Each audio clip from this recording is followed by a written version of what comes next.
આજ પછી તમે લારીનો લોચો ખાવાનું ભૂલી જશો, કારણ કે આજે આપણે એકદમ લીસો અને લચકદાર લોચો કેવી રીતે બનાવો એ આ વિડીયોમાં હું તમને જણાવવાની છું.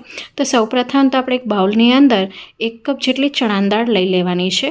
હવે લોચો છે એ એકદમ સોફ્ટ બને, એનામાં ફર્મેન્ટેશન સારી આવે એ માટે કરીને એનાથી અડધું અડદની દાળ લેશું અને લોચો સોફ્ટ બને એ માટે કરીને એનાથી અડધા પૌવા ઉમેરીશું, એટલે કે 1/4 કપ જેટલા પૌવા નાખીશું. આ એ જ પૌવા છે જે આપણે બટેટા પૌવામાં વાપરીએ છીએ. હવે આને 2 થી 3 પાણી ધોઈ લેશું, કારણ કે પૌવામાં પણ કચરો હોય છે અને દાળો પણ સારી રીતે ધોવાઈ જશે. તો અહીં 2 થી 3 પાણીથી આપણે આને ધોઈ લીધા છે. હવે તમે ઈચ્છો તો ગરમ પાણીથી પણ પલાળી શકો છો અને રેગ્યુલર પાણીથી પણ પલાળી શકો છો.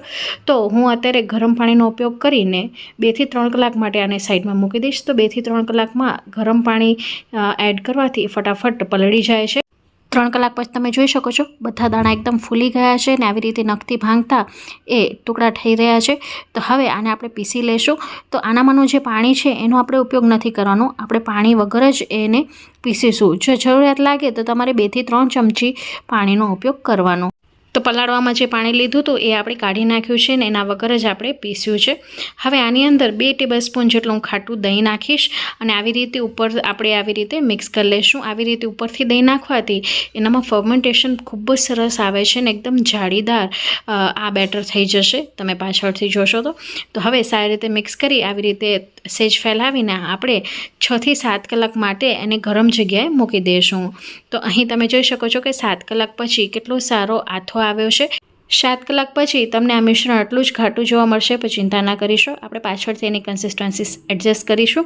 સારી રીતે એકવાર મિક્સ કરી લીધા બાદ હવે આને આપણે સાઈડમાં મૂકી દઈશું. હવે લારી જેવો ઉપરથી છાંટવાનો મસાલો બનાવી લેશું આપણે.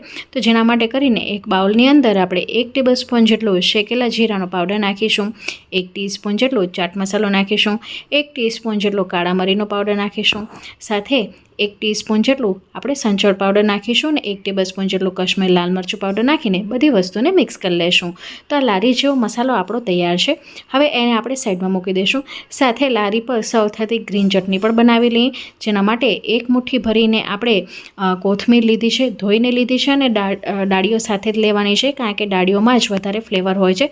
સાથે 2 ટેબલસ્પૂન જેટલા આપણે ફુદીનાના પાન લેશું. વધારે નહીં નાખીએ, નહીં તો ચટણી ડાર્ક ગ્રીન કલરની થઈ જશે ને કડવાશ કરશે. સાથે 6 થી 7 લસણની કળી નાખીશું, એનાથી અડધું આદું નાખીશું, એટલે કે અડધા ઇંચ જેટલું આદું નાખ્યું છે અને તીખાસ અનુસાર આપણે અહીંયા મરચાંનો ઉપયોગ કરીશું. તો મેં 3 તીખા મરચાં લીધા છે. તમને જેટલું તીખું ફાવતું હોય એ પ્રમાણે અહીં મરચાંનો ઉપયોગ કરવાનો. હવે ચટણીમાં સરસ બાઇન્ડિંગ આવે એટલે મારા ઘરમાં અત્યારે બુંદી હતી તો મેં બુંદીનો ઉપયોગ કર્યો છે. તો આ અત્યારે 3 થી 4 ટેબલસ્પૂન જેટલી બુંદી છે.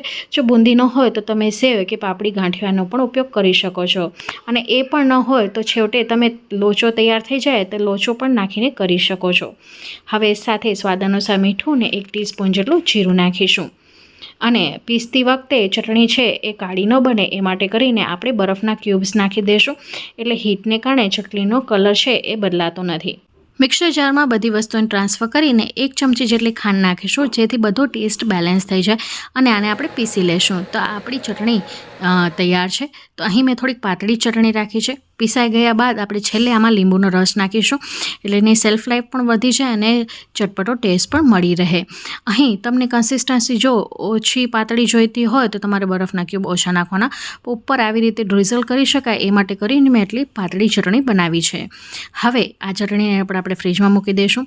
જે બેટર તૈયાર થઈને આવ્યું છે એની અંદર આપણે સ્વાદ અનુસાર મીઠું નાખી દઈશું, 1/2 ટીસ્પૂન જેટલી હળદર પાવડર નાખીશું, સાથે આની અંદર 1/4 ટીસ્પૂન જેટલી હિંગ નાખીશું અને 2 ટેબલસ્પૂન જેટલું આપણે મગફળીનું તેલ નાખીશું. અને હવે આપણે નાખીશું એક સિક્રેટ ઇન્ગ્રેડિયન્ટ છે બેસન. તો 1/4 કપ જેટલું આપણે બેસન લીધું છે. બેસન નાખવાથી લોચો છે એકદમ લારી જેવો લીસો અને લચકદાર તમારો તૈયાર થશે. બધી વસ્તુને આપણે મિક્સ કરી લીધું છે ને અત્યારે કન્સિસ્ટન્સી જોઈ શકો છો. આ કન્સિસ્ટન્સી ઠીક છે, આને આપણે પાતળું કરીશું. તો આપણે થાળીમાં જેટલું બેટર જોઈએ એ પ્રમાણે કન્સિસ્ટન્સી સેટ કરીશું. તો અહીં અત્યારે આપણે 5 થી 6 ટેબલસ્પૂન જેટલું બેટર લઈ લીધું છે. અને એનામાં આપણે 1/4 કપ જેટલું પાણી નાખીને આ રીતનું મિશ્રણ આપણે તૈયાર કરવાનું છે. લોચાનું મિશ્રણ છે એ થોડુંક ઢીલું જ હોય છે, તો જોઈ શકો છો આ રીતની કન્સિસ્ટન્સી તમારી જોઈશે. જો તમે બહુ જાડું બેટર રાખશો તો એ ઢોકળા જેવું તૈયાર થશે, અને બહુ પાતળું રાખશો તો એ એકદમ ચીકણું લાગશે. તો આ રીતની રનિંગ કન્સિસ્ટન્સી હોવી જોઈએ, પણ થોડીક થીક. જોઈ શકો છો ચમચીથી આવી રીતે ફેંકતા પડી રહ્યું છે, પણ એક રિબિન નથી બનતી, એટલે ધારદાર નથી બનતું. તો આ રીતનું આપણું બેટર હોવું જોઈએ. હવે આ સમયે આની અંદર અડધા ઈનોનો પાઉચ એટલે કે 1/2 ટીસ્પૂન જેટલો આપણે ઈનો નાખીશું. ઈનો ન હોય તો તમે બેકિંગ સોડાનો ઉપયોગ કરી શકો છો. જો બેકિંગ સોડા વાપરો તો તમારે હળદર પાવડર ઓછું વાપરવું, નકર તો પાછળથી લાલ સ્પોટ આવી જાય છે. અને ઈનોને એક્ટિવેટ કરવા માટે 1 જ ચમચી જેટલું આપણે પાણી નાખીને આવી રીતે ફેટી લઈશું. તો જોઈ શકો છો કે કેટલું ફ્લફી બેટર આપણું તૈયાર થયું છે. એક ધારે આપણે 1 મિનિટ સુધી ફેટી લઈશું, એટલે ઈનોનો ભાગ છે ક્યાંય પણ રહે નહીં, જેથી પાછળથી રેડ સ્પોટ ના આવે. હવે આને ગ્રીસ કરેલી થાળીમાં આપણે નાખી દઈશું. સ્ટીમર આપણું ગરમ જ છે અને ઇવનલી ફેલાવવાનું છે ને. આ બેટર બહુ જાડું નથી રાખવાનું, મીડિયમ થિકનેસનું રાખીશું, ના તો બહુ પાતળું ના તો બહુ જાડું. અને ઉપરથી જે આપણે લોચો મસાલો તૈયાર કરીને રાખ્યો છે થોડોક સ્પ્રિંકલ કરીને 10 મિનિટ સુધી આપણે એને સ્ટીમ કરીશું. વધારે વખત સ્ટીમ નહીં કરીએ, કારણ કે દાળ ચોખા આપણે બાફીને લીધા છે અને આવી રીતે ચાકુથી ચેક કરતાં એ ક્લીન નીકળ્યું છે. હવે જ્યારે આપણે થાળીને નીચે રાખીએ તે ભેગું ઉપરથી મેં બટર નાખ્યું છે. તમે ઈચ્છો તો સિંગ તેલનો પણ ઉપયોગ કરી શકો છો, પણ બટરમાં લોચો વધારે ટેસ્ટી બને છે.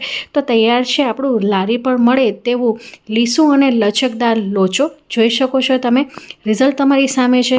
તો જો આ પદ્ધતિથી એકવાર તમે લોચો ન બનાવ્યો હોય તો એકવાર જરૂરથી બનાવજો.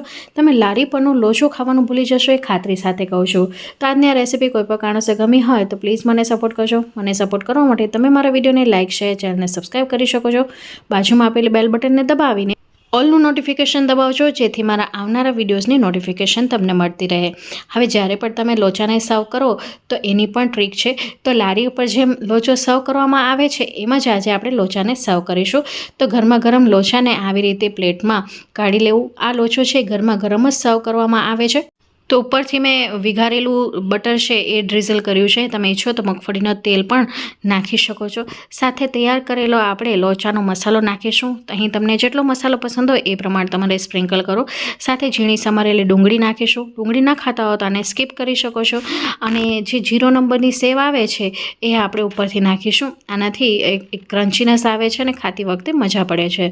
અને ઉપરથી આવી રીતે તમે ઈચ્છો તો સાઈડમાં પણ જે લીલી ચટણી છે નાખી શકો છો, પણ ઉપરથી આવી રીતે ડ્રીઝલ કરીને નાખશો તો એ ખાતી વખતે પણ સરસ લાગે છે. તો એકવાર આ રીતે લોચો જરૂરથી ટ્રાય કરજો.